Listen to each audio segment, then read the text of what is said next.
คือเซตไปนึงภารกิจนะเซตไปนึงภารกิจเราเบ็ดไอ้กลางทะเลราบตรงอยู่บนนี้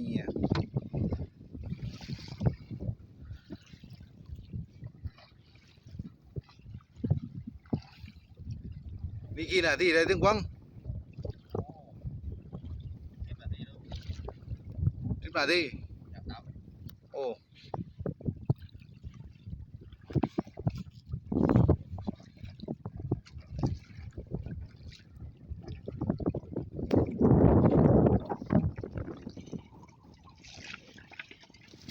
แต่เล็กตัว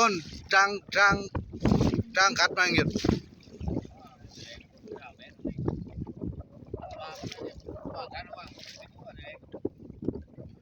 ว่างกันจริงกันนะบนหนึ่งอยู่แต่ไม่ได้ที่พวกเอามาอยู่เลยไม่รายได้ไหม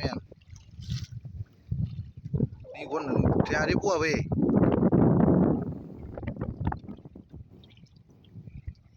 แต่เล็กไม้เครื่องกันเลยนะเครื่องเทเครื่องอานี่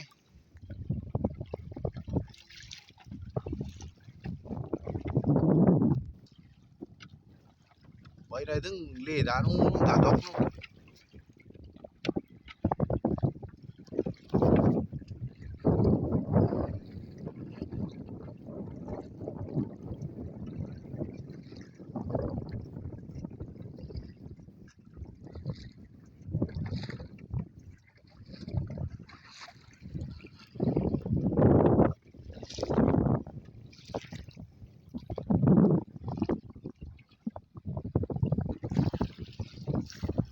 แกถึงลิงก์เลย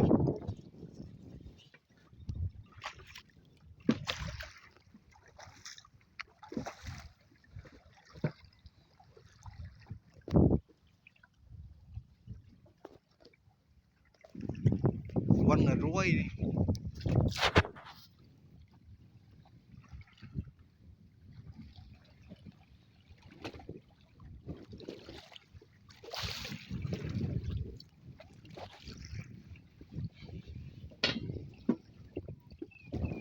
เอาใต้คนป้ายโต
เปลี่ยนรู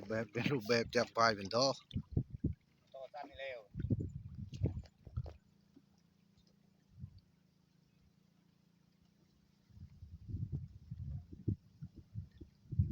เลือดเดี๋ยวบางยุก็ลงทะเบียนเม็ดเลยนะ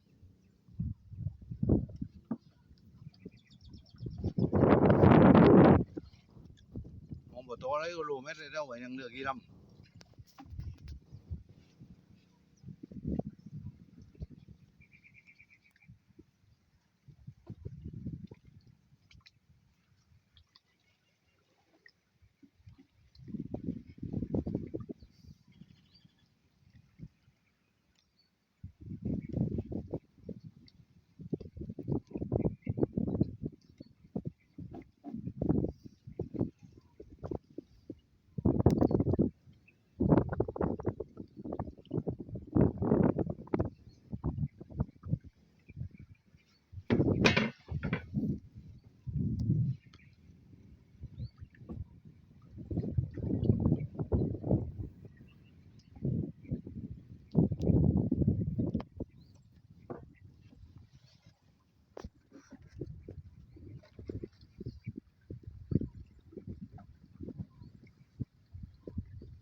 จริงนะหลัดจริง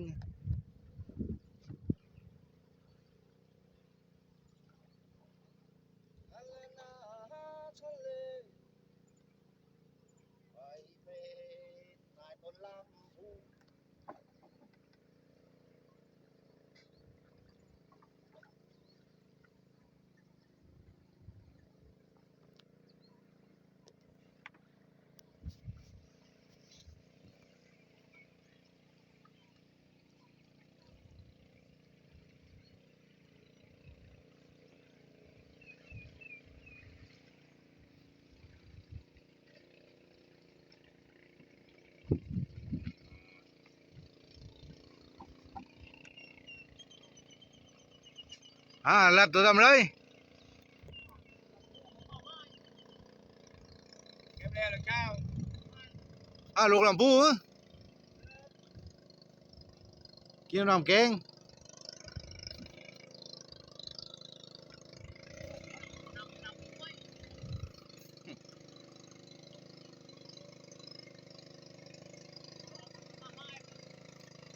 เป็นไหมมันเป็นไหมดีลูกยังดีลูกจะบ้ามาค่อยมาต่อ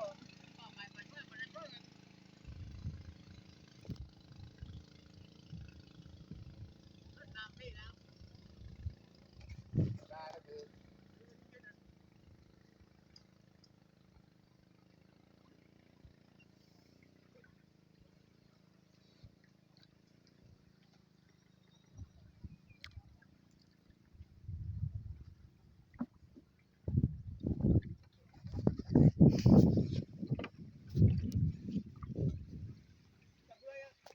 เบ็ดได้ปรากฏตัวเป็นลูก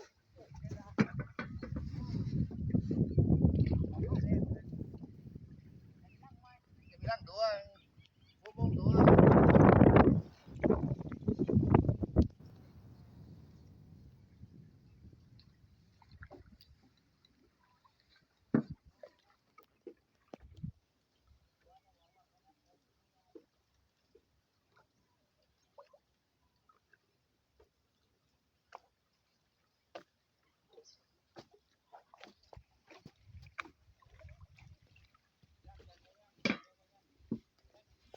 ทะเลสาบสงขลา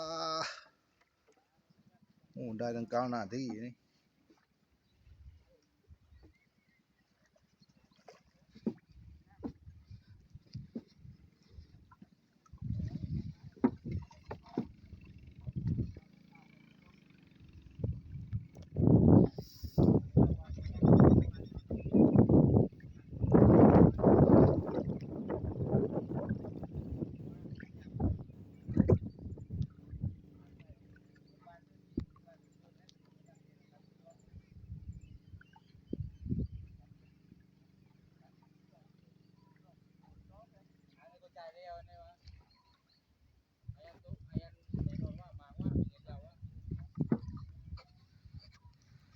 กรอกตัวไม่ออกเลยเหรอ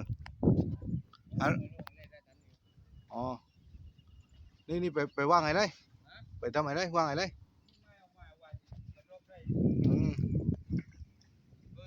นี่มาโจ้มาเนี่ยอยู่พวกอ้วกพวกใจกันได้บ้างนี่เพราะว่ามันโยกนะโยกพวกมาพวกง่ายวันเตียงพวกหมอบจังรวมได้ไปเล่นนี่พวกนี้ไง ยอบนี่ตัวทำเรื่องยอบอ๋อ รวมได้หรอเย่ที่เขาว่าโตก็หัวอันนี้ปากออกมาไม่ปากไม่รู้ เอาถึงวังเอาบอกแกนี่ก่อน